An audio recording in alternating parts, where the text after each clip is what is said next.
Welcome to another episode of The Velvet Hammer. And here we go. Sexism in the practice of law. Anything with sex and law, I want to talk about. God. You said it. God. You started the topic. All right. Okay, let's talk about it. All right. Question number one. Have you ever, in, courtroom, deposition, in the arena of law, been mistaken for not being a lawyer? Hell no. Yeah. Have you? Uh-huh. Okay, tell me about it. Let me count the ways. It's happened to you? Okay. Well, let's start about, this one is really common to most female lawyers. Okay. Especially of my generation, which was, do you know how old I was when I graduated from law school? No. Guess. 25. Boom. Correct. What? And what year was that? Wait a minute. What year did I graduate from law school? 1996. Yeah. 1985. What? Oh, yeah. Okay. I'm an old one. All right, well, you don't look... Okay, 85. Okay, so 1985. All right. So coming out of law school, I can understand why people might not have thought I was a lawyer. I can get it. Like, you're a younger person, right? Yeah. So I'm not going to go to the younger person in 1985. I'm going to go to, okay, she's in her 30s. Okay, so we're in the 90s. All right. Okay. 8 out of 10 times I went to a deposition, I was not asked if I was the attorney. I was asked if I was the court reporter. Are you here to set up? Are you the court reporter? 8 out of 10 times. Now, my theories of this initially were that I had a laptop. Actually, I didn't have it until like late 30s, but I had a laptop, which wasn't common. Yeah. Back then I had a laptop and I carried it with me in a briefcase. And then my other theories were, I had many theories, but they all kind of came back to one particular theory. What's the theory? What was it? I didn't look like the other lawyers. And what did the other lawyers look like? They did not look like me. They actually did not look like you, even though you look kind of, like you're Mo from Brooklyn. They were male attorneys. Male attorneys. All right. Almost all male attorneys. So I thought, okay, that's probably what it is. Let me tell you how deeply seated this viewpoint was. And do you think that it was mainly the male attorneys that mistaken me for the court reporter? Conventional wisdom is going to tell me no, that probably others did too. Yeah. It was primarily not the male attorneys that thought I was the court reporter. So one day, I was going to a deposition downtown. I can't remember which firm it was, Lee Smart. It was some, it could have been Betts Patterson. It was one of those firms, defense firms downtown. Get up the elevator, go inside, and to the left is the big reception bank, which now we're staffed with at least 2 receptionists. The one that's engaging with me she has gray hair. I did not have gray hair back then. I had not dyed my hair. And I was in my 40s. I was in my 40s, early 40s. So she says to me, I'll never forget this. The court reporter's already here. She didn't say, are you the court reporter? She just said the court reporter is already here. Now, by now, you know how many times that I've been called a court reporter. And let me just segue. I think court reporters are amazing. I like the thought of all the stories that they've heard is fascinating. If you've ever talked to a court reporter, like the stories they can tell you are amazing. And they're so good at what they do. I have nothing but respect for a court reporter. This is nothing to denigrate a court reporter. It's just that I'm not a court reporter. So she says, court reporter is already here. I had given him a name, Karen Kohler. I'm here for this case. Court reporter is already here. I said, I don't care if the court reporter's already here. I was a little bit, I said, I'm here for this case. and I need to go. I'm running a little late. She says, you need to listen to me. The court reporter's already here. They sent you here by air. You should just, go home. Well, it had a glass conference room, kind of like ours did. And so when I turned away from her, because I just wanted to look to see, like, maybe they have a glass conference room I can see inside. Sure enough. Yeah. And there were 6 lawyers in there. It was a bigger case. There was many defense lawyers in there. I was taking the deposition. I could see them all in there. So she was still talking to me, and I just thought, ugh. So I turned away from her, and I just walked down the hall and towards that room. She came out and started chasing me. What do you mean chasing you? She kept chasing after me. You can't go in there. So I'm going down to the room. I open the door, and everyone turns around and says, "Oh, hi, Karen. Hi, Karen." And she's coming in here red in the face, blustering. She's like, she didn't. And then she realized that something she didn't think was going on. It took her a minute to really comprehend that, A, I was not the court reporter. B, I was meant to be there as a lawyer. And C, she had it all wrong. Yeah. And then she just kind of like slunk out of there. Okay. So, all right. I have a couple of questions. Did that ever happen to you before? No, nothing like that's Okay. ever happened to me. But I'm interested in if you do remember, understanding one, how you felt when you're experiencing something like this, when you're experiencing that process. So I think that is a multifaceted answer because it's a cumulative effect. Okay. It happened to me so many times. I was so used to it. Yeah. Like the first couple of times you're like, well, am I not, especially when you're a newer lawyer, in my case, young lawyer, do I not look professional enough? Do I not look old enough? Do I not, what is it about me that's wrong that doesn't look like a lawyer? Because when you're a young lawyer, you want to look like a lawyer. You want to be a lawyer. You think you do, at least. You want to be that prototype, powerful person. And you're like, oh, I don't think, why are they confusing me with the court reporter? No offense to the court reporters, but why am I not being assumed to be a lawyer? So there's more of that. But as the years go on, and this happens over and over again, she got the benefit of me not caring about how I felt. I didn't care how I felt anymore. It was just like, when is this going to end? I mean, I'm in my 40s. It happened all the way up into my, now it doesn't, because I don't go anywhere for deposition. It's all by Zoom. Yeah. It's always happened to me, no matter what. So what I've heard you say is, one, your initial, like, the way you felt was you described to me as what I call scarcity experience. Like, What's why scarcity? Scarcity, like when you come to something and go, what is it that I am lacking? Why am I not being seen for who I am or who I believe myself to be? And you go internal and you start to question yourself as to who you are and your own legitimacy. That's a difficult headspace to be in. But then it sounds like you went to the space where you're like... So the scarcity, like, have you ever experienced that? Absolutely. And then, but not, so understand. Not in that context. But in what context? I've experienced that in trying to integrate from a culture to another culture. When we immigrated to the United States, I just didn't, I felt scarce because everybody around me spoke English very well. Where we lived originally in Texas, everyone was predominantly white, and I did not feel part of the narrative that was unraveling in front of me, and I felt scarce. So I would say, what's wrong with me? Am I not good enough?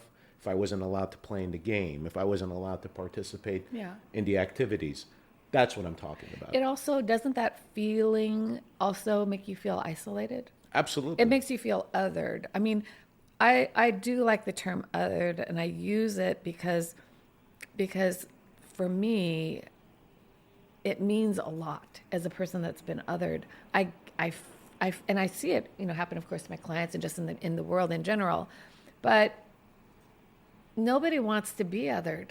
You want to be part of. You want to be, part of humanity, part of your neighborhood, part of your class, part of your clique of lawyers. And when you are being othered or when you're being scarcitied, that's a verb, it creates a division, a separateness. Okay.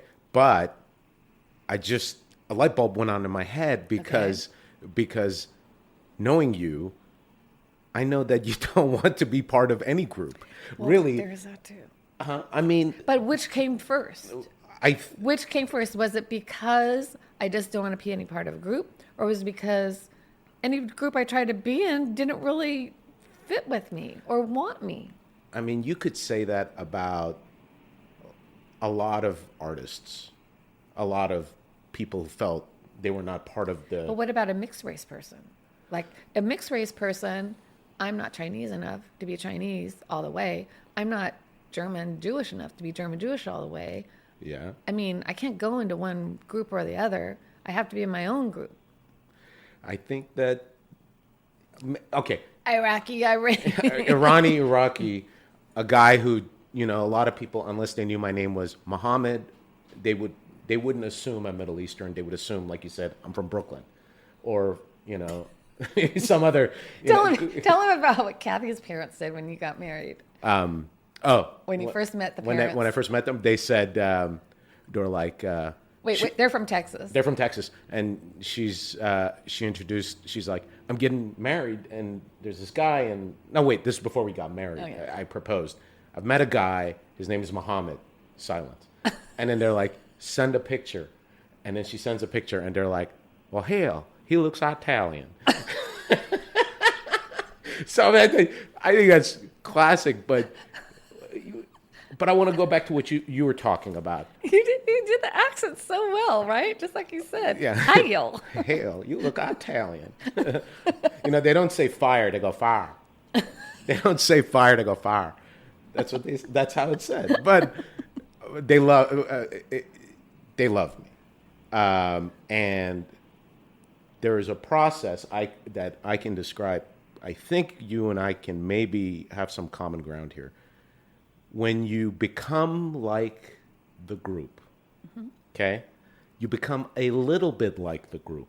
You don't give yourself completely up because you want to join the story.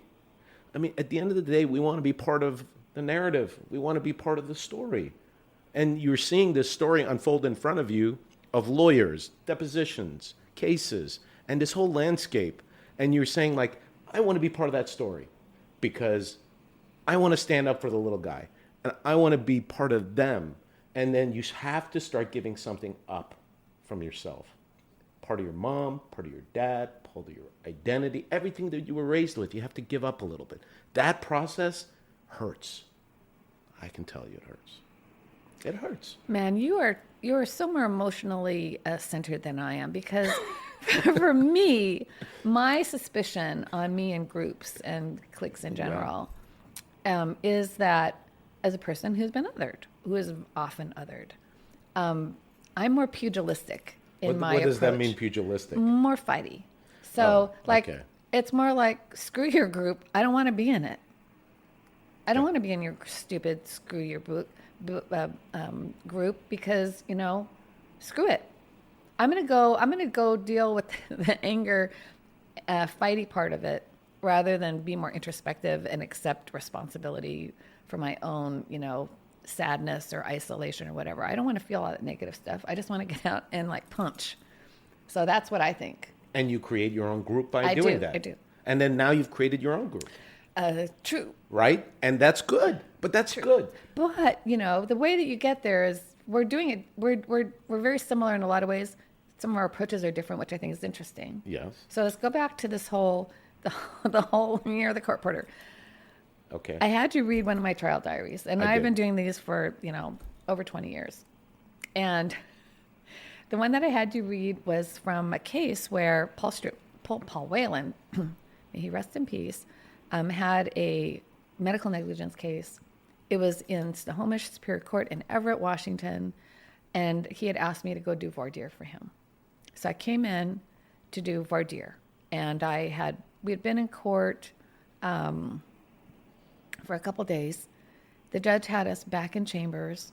going through everything. I led the whole discussion on how we're going to do voir dire. We came out, we did one session of voir dire. The judge, after the jury leaves, the judge leans over. The judge leans over the bench. You know, he's up on high on the bench. He leans over and he looks down at me because I was underneath them. I'd asked for permission because I want to be able to see the jury when I'm talking to them. I'd asked permission to move my chair so it was underneath the judge looking out instead of with my back to the jury or side to my jury. So he leans over and he says, "Are you a lawyer?" He did. That's what he said. He says, "Are you a lawyer?" He said that? He said that to me. Okay. All right. So now that's different, Karen. No, is it? No, but it is is different. it? It is it is different in this sense. You're talking about I'm saying this from an empath perspective. It is an experience to have somebody outside of a room think you're a court reporter. It is an entirely different experience in a public courtroom to have a judge ask whether or not you're a lawyer when you've been doing lawyer activities for like a couple of hours. That to me must have been hard. Okay. How can you not be emotionally well, centered? well, let's go back. How does the judge not think I'm a lawyer? Like, okay, let's say I was a jury consultant. Okay, let's just pretend I'm a jury consultant. Are you saying okay. Okay, I'm a jury consultant. Does that mean I get to talk in court? Well, then, if I'd have to be a lawyer. I'd have to be one of the jury consultants that is a lawyer in order to be able to talk. Well, I couldn't be just a jury consultant who's a psychologist. I wouldn't be able to talk. Or maybe the judge knew Paul Whelan so well. He was like, "This is one of those very talented law students, and Paul has been mentoring them, and they're in here." I'm like almost 50 years old. But maybe he's thinking, "Look at this young, vibrant lawyer." No. You don't think it was that? Okay. Well, then, all right. Then, if it's not that, yeah. How did it feel? I mean, that's beyond being othered. That's just demeaning. I mean, that's just demeaning, I think. I mean, maybe I'm in a minority, but like that's demeaning for a judge to question, are you a lawyer? Okay, so a judge says to you, "Are you a lawyer?" Midway through a trial. What do you do? You tell me. What would you do? My natural response is, of course I'm a lawyer. Okay. So I can't have a natural response. We're right? We can't just have a natural response. We're a lawyer, and what is our job? To advocate. For who? For the plaintiff. Not for ourselves. No. Everything we have to do, we can't put our client in any kind of jeopardy. Yeah. We can't piss the judge off intentionally. We can't have the judge take anything out on us. I see what you're saying. I mean, you can't just be honest with the judge. You don't want to marginalize the case by standing up for yourself. So how do you do that? How do you ingratiate a judge who questions whether or not you're a lawyer, even though you've been lawyering You in can't front ingratiate. of First of all, I don't think that you have to ingratiate the judge, but I think you have to be very tactical in how you respond. Okay, Like, how do you be tactical? I blew off the receptionist because I knew eventually she'd see when I walked in there that everyone knew me and I wasn't the court reporter. And it was cumulative. I could have been more gracious and said, "Look, I'm not the court reporter. I'm a lawyer here." But it was a cumulative thing, and I'm tired of it. So she just got me on a day when I was just like, she didn't even ask me if I was a court reporter. She's going to assume it. Let's just play this out. The judge you have to be way more tactical with. What's the tactics? Well, let me tell you some tactics. What are some tactics? So my mom, who was a lawyer, experienced way more overt racism and sexism than I did. And I saw it because I worked with her. I was her paralegal for all through college and law school. And I was in trial. I went to trials with her in the summertime or on break. I saw her tell a judge that he was prejudiced right to his face. My mother, again, there's a reason that I'm a fighter. I learned how to fight at a very young age. Yeah. That did not go well for my mother. So you didn't do what your mom did. I'm just saying, like, it wasn't. She just attacked him. Okay, so she was very aggressive in her response. She didn't care about what the, she was not tactical. I'm tactical. This is another conversation of how tactical are we? Like different people are tactical. I'm extremely tactical. So I'm thinking, and luckily my brain works fast. So I'm thinking like, well, I can't do that. Okay, and in a nanosecond, you're figuring out what you're going to say. My mom would have just said, "You are prejudiced. What is your problem?" Like my mom would have just lost it, right? So I know that was one option I could have done. My other option was just ignore it, like I did earlier. Just ignore it and just keep going. But you can't just ignore a judge. Okay, so what did you do? So I do what I often do, which goes against my grain, which is almost as bad as the experience itself. Okay, what is it?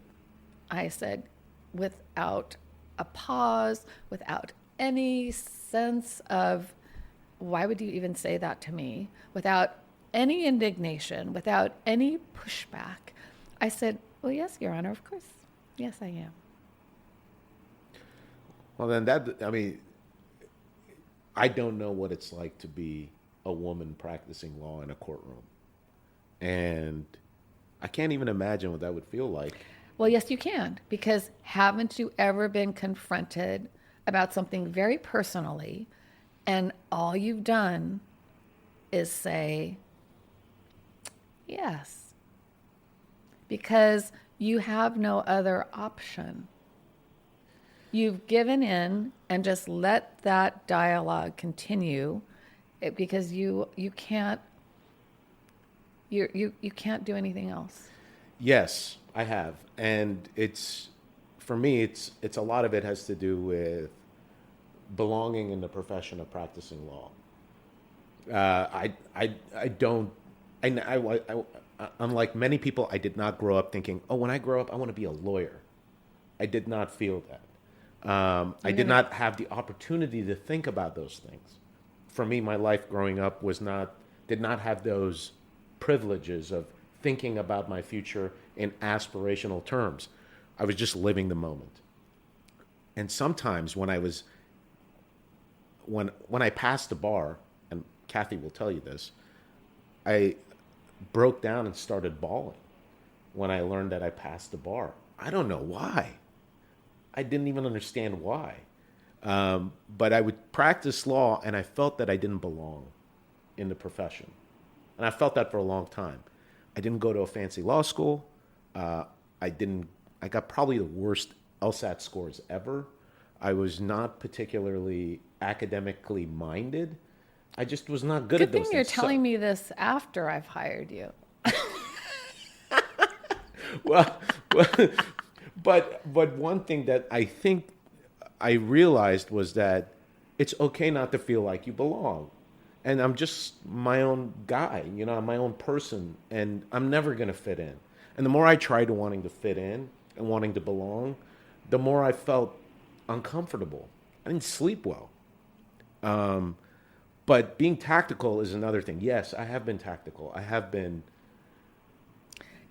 but the issue is if someone pretty much insults you right to your core in front of a whole courtroom of people, your option is to lash out like your mom and get, escalate it, and potentially harm your client, or to just do what you have to do, which is, of course, yes, Your Honor.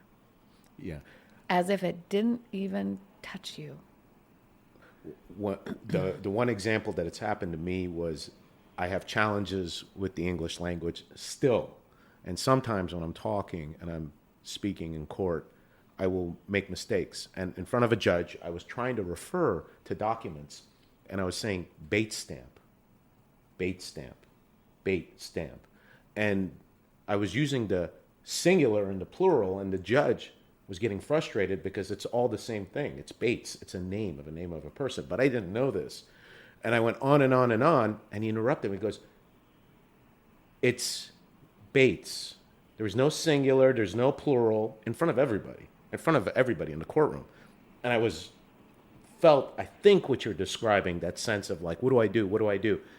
And my response was, English isn't my first language. And there was a sudden pause in the courtroom. And the judge stopped and said, I'm sorry. I think that's the only time I remember something like that happening in a courtroom that's similar to what you're describing. Yeah. Maybe I should have been more tactical. No, I think that was great. I think it set him back on his heels. But, that's the profession. You're coming into this profession and you see that it is dominated by people that practice and look in a particular way. Yeah. And it's tradition. Yeah. Like lawyers, it's a traditional thing. And what you're trying to do, I think you're doing this. I know you're doing this. I know that the firm is doing this. You're breaking tradition. Well, let me tell you one more story. Okay, tell me another and then, story. If you guys have questions, you should jump in. Yeah. So, again, you could say, well, it's because you were younger and your voice was higher and you look you look so like a little baby. No wonder people made mistakes. Okay. So I've talked to you about stories in my 30s, 40s, 50s probably. And I told you they stopped calling me the court reporter somewhere in my mid-50s. But I also don't know if it's just because of COVID. So when I was working on the Ride the Ducks case, we had to go do depositions in Branson, Missouri. And that was in 2018. And we went over there, and the attorney for some of the people that we were supposed to take depositions of had run to court to try to get us not to take the depositions. So we had to show up in court in Branson, Missouri. We get to the courthouse, which is very small, and it's got like a 7-Eleven front door. That's all I can say. It's not impressive, no offense. So we go through the 7-Eleven front door, and I know there's signs on it and stuff. I don't really pay attention to them. We're at I call it the TSA belt. I know they're not TSA, but I call them TSA belt. I'm there with Jack Guthrie, who is a younger attorney. I think he'd been practicing for 7 or 8 years, not 10 years. He is a white male, over 6 feet tall, wearing a suit. I am me, wearing jacket and pants. We're all dressed for court. We walk in. He's such a gentleman. I go first. I put my stuff in the little catch-all, put it through the tray, walk in, do not set off the alarms, and they pull over my little bag and say, you cannot bring your cell phone in here. And I say, why? And they said, only attorneys can bring their cell phones in. Oh, boy. Jack, meanwhile, behind me, who's second chair. Now, I'm the chair. I'm the lead. I have 50 clients. I'm the lead attorney. Yeah. Jack, meanwhile, who is the underling, he's a second defense lawyer for one of the defendants. Not really an underling, but he's the second.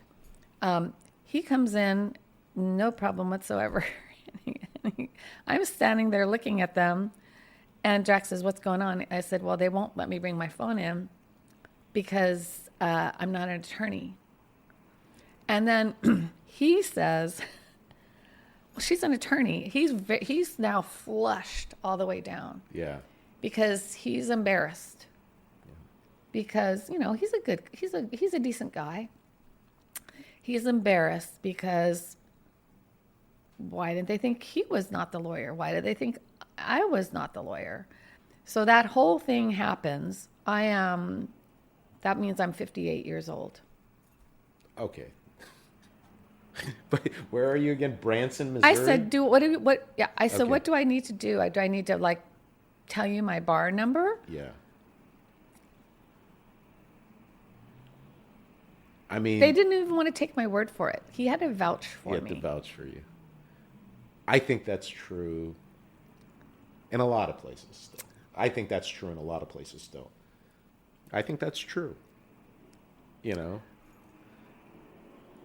this happened, This 2000? is not unusual. I know I'm just pulling some of these stories out because to help illustrate, But it is not a rare event. It's I could, try cases all over these little communities in the state of Washington. and it still Same happens. issue. Oh, yeah, they're so sweet to me because they don't think I'm a lawyer. Yeah.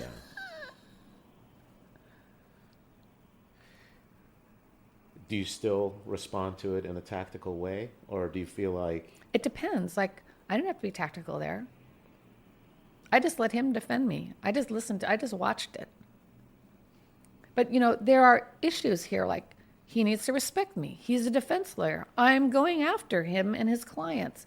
Here he is. I mean, it's not good. Yeah. Right? Yeah. The whole thing isn't good. Why am I not inherently respected the same way as a not even 10-year white male lawyer? why? I mean, I'm going to give you. You want the answer? No, there's no answer. There is an answer. There is not an answer. There is an answer. It's a hard Cassie, answer. It's not for you. Mike and Cassie, I need you guys to chime in here. I want to hear Mo's answer because I do think there's an answer. All right. I think there's an answer, and the answer is that sexism is alive and well, Karen. And the fact is that you're a woman, and there are people who still believe that a woman who looks and talks and walks like you does not belong in the practice of law, or they're not used to seeing it in the practice of law, and it's like a foreign object. TV shows have women lawyers all over the place now. I think that those are TV shows, and they think that maybe they belong in TV shows, and that mentality is still alive and well. I think that's the answer. The question is, I can't control the world, and you can't control the world. The question is, like, what do you let it do to you? How does it drive you? How does it impact you? Because at the end of the day, it's you who has to look in the mirror. You're not going to be able to change how people think. You're not going to be able to change how people are. That's part of the immigrant experience that I've kind of come to terms with. But I will tell you that I was raised effectively by a single mother who dealt not only with the immigrant experience, but also with the sexism experience. And what she would say to me is that look for opportunities. Even in the worst of times, look for opportunities. I don't know, but that's the way I see it. That's my little emotion-centered view. It is. Of Mo. I think that the bottom line is that Mo can try to understand, just like I can try to understand Mo's experience, but he can't really understand it. I have had lawyers that I've worked with. I've had co-counsel. It's my entire career. Call me honey, darling, sweetie, including one of the lawyers partners that worked here in this law office. Not any that are currently here or that have been currently here for the past 10 years. Yeah. But it is pervasive. It's different. And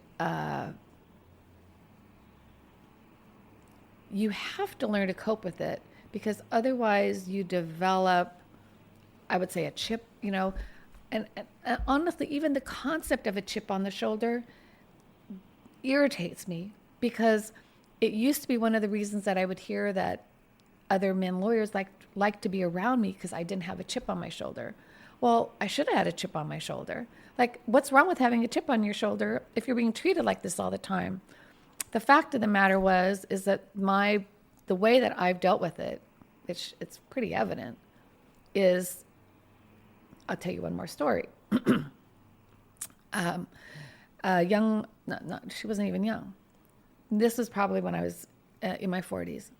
A lawyer, another female lawyer, had gone out to lunch with me. She's like me, half Asian. And she said, why aren't you more involved in Washington Asian lawyers? And I said, well, I haven't even told my partners that I'm a female yet. What? That's how I've dealt with it. Yeah. It's just like,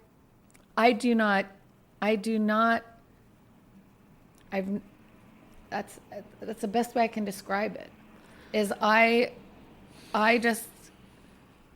want to be seen as me. I don't want to be seen as a label. And that means that I'm belligerent in terms of how I even see myself in the practice of law.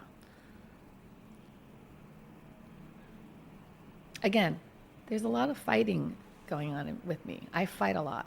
Even if I look peaceful and sweet, darling, there is a mindset of me that is, how am I going to accomplish this? How am I going to do this? Well, I'm not going to do it if I show any weakness. I'm not going to cry about it, because women can't do that like a man can. Man can, he's sensitive and lovely. Woman does it and she's weak in the practice of law. That I agree with. So for me, Yeah.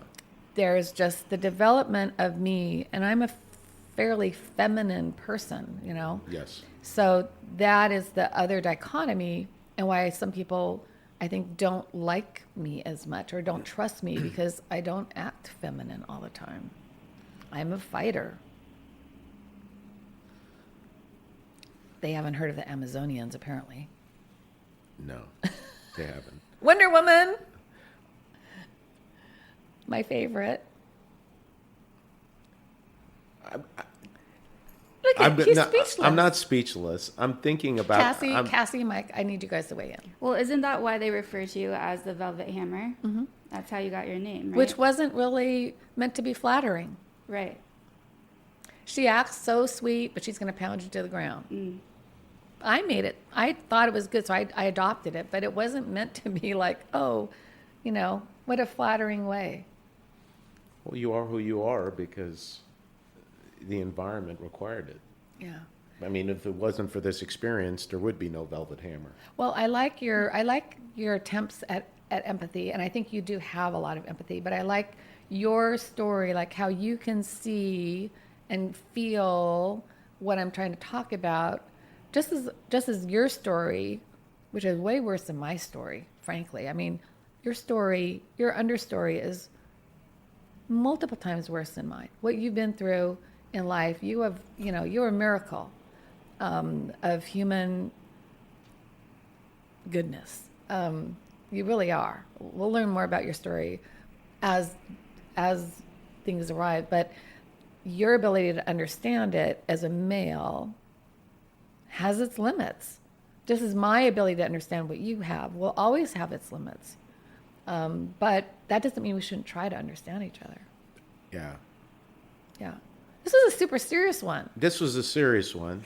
This was supposed to be funny. What happened? I mean, it got deep. I think we started talking about it, and I can't help but when you're talking to me, I know you're describing yourself as, you know, the tactical, but in a lot of ways, I see a person who would be, has to be in some sense of pain going through that process. Mo has always, because he came in here and heard such bad stuff from me from certain people when he wanted to quit before he'd even been hired.